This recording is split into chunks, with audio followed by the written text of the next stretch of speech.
Hello friends, back in with another true story that's full of mystery and intrigue. Don't forget to subscribe, like, and comment below. On November 24th, 1971, a seemingly ordinary flight from Portland to Seattle turned into one of the most bizarre and unexplainable events in aviation history. Northwest Orient Airlines Flight 305 was a short 30-minute journey, and with only 36 passengers and 6 crew members aboard, the flight was destined to be routine until it wasn't. At the heart of the incident was a man who would go down in history as D.B. Cooper, though that wasn't even his real name. The hijacker was a man who blended in perfectly with the other passengers, a businessman dressed in a dark suit, white shirt, and black pants. His seat, located at the very back of the plane in row 18E, became the epicenter of what would unfold. Cooper wasted no time. Once the plane was airborne, he handed a note to Florence Schaffner, a 23-year-old flight attendant, while flashing a smile. Initially, Schaffner thought the note was a flirtation, but Cooper's next words quickly erased that assumption. "Miss, I have a bomb," he told her. Alarmed, Schaffner opened the note to see it written clearly. "I have a bomb in my briefcase and I want you to sit by me." Realizing the gravity of the situation, Schaffner nervously sat next to Cooper.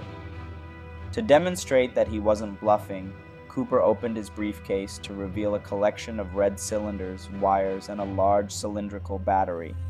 A bomb, without a doubt. It was at that moment that the hijacker made his demands.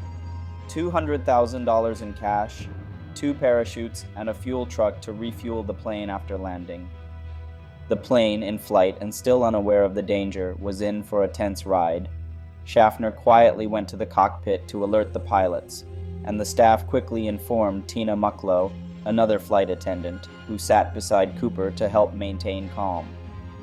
With the help of these flight attendants, the communication between the hijacker and the cockpit remained consistent, and the plane continued its flight, circling Seattle as the airport made arrangements for the ransom. Meanwhile, on the ground, airline president Donald Nyrob made an unusual decision.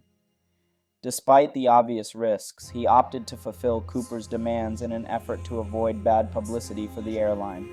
After all, the flight had only been scheduled for a short half-hour trip, and no one knew that the situation was far more serious. But the hijacker's timing was unforgiving. It took several hours to gather the money and supplies, and by then, the flight had been circling Seattle for nearly 3 hours, with passengers still unaware of the true danger unfolding. At 5:46 p.m., the plane finally landed at Seattle-Tacoma International Airport, but it did so far away from the terminal. Cooper's ransom, $200,000 in cash, as well as 4 parachutes, was delivered to him. Cooper, calm and composed, allowed the passengers and flight attendants to leave the plane, but he kept Mucklow as his sole companion.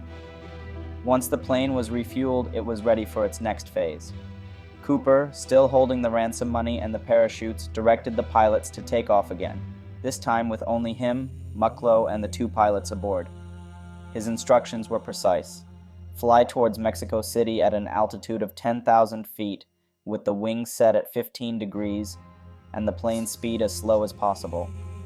Soon after, Cooper told Mucklow to lock herself in the cockpit, and he made a startling move. He opened the plane's rear staircase. The Boeing 727 was equipped with a unique feature, an aft staircase that could be deployed during flight. With the money strapped to him and 2 parachutes attached, Cooper jumped out of the plane, disappearing into the night. The pilots, unaware of his departure, didn't realize what had happened until they noticed a sudden tilt in the plane's rear. It had been Cooper's exit, a perfectly executed escape. The rear staircase, deployed as planned, allowed him to parachute out of the plane over the forests of southwest Washington state. It was a daring, dangerous jump at night, in the middle of a storm. By the time the plane landed in Reno, Nevada, the authorities were already investigating. The search for Cooper began immediately, but no trace of him was ever found. Investigators uncovered a few clues: a tie with a clip, some torn parachute parts, and a few of Cooper's personal belongings, like his cigarette butts. Despite extensive efforts, no physical evidence of Cooper's fate was found. His escape became one of the greatest mysteries in the history of crime. The case was officially closed in 2016, but the questions surrounding D.B. Cooper's identity, fate, and whether the money was ever recovered remain unanswered. The mystery deepened over time, with rumors swirling about Cooper's possible survival. Some suggested he may have died in the jump due to the high speed, cold weather, and difficult terrain, but others pointed to the possibility that he had survived. Several similar copycat hijackings occurred in the years that followed, with other hijackers using the same tactics and surviving similar jumps, raising questions about whether Cooper had indeed survived. The true story of D.B. Cooper is shrouded in mystery. Was he an experienced parachutist who knew exactly what he was doing, or was his escape a lucky fluke? What happened to the money?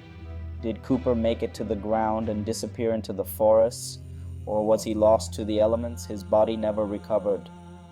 The story of D.B. Cooper endures because it's not just about the crime itself. It's about a man who seemingly vanished into thin air, leaving behind one of the most perplexing unsolved mysteries in criminal history. His name, now immortalized as D.B. Cooper, lives on in legend, a reminder of the audacity of his actions and the intrigue surrounding his disappearance. The mystery remains, an enigma with no answers. And that's a wrap for today's mystery. If you enjoyed the story, make sure to hit that like button, subscribe, and drop your thoughts in the comments. See you in the next one.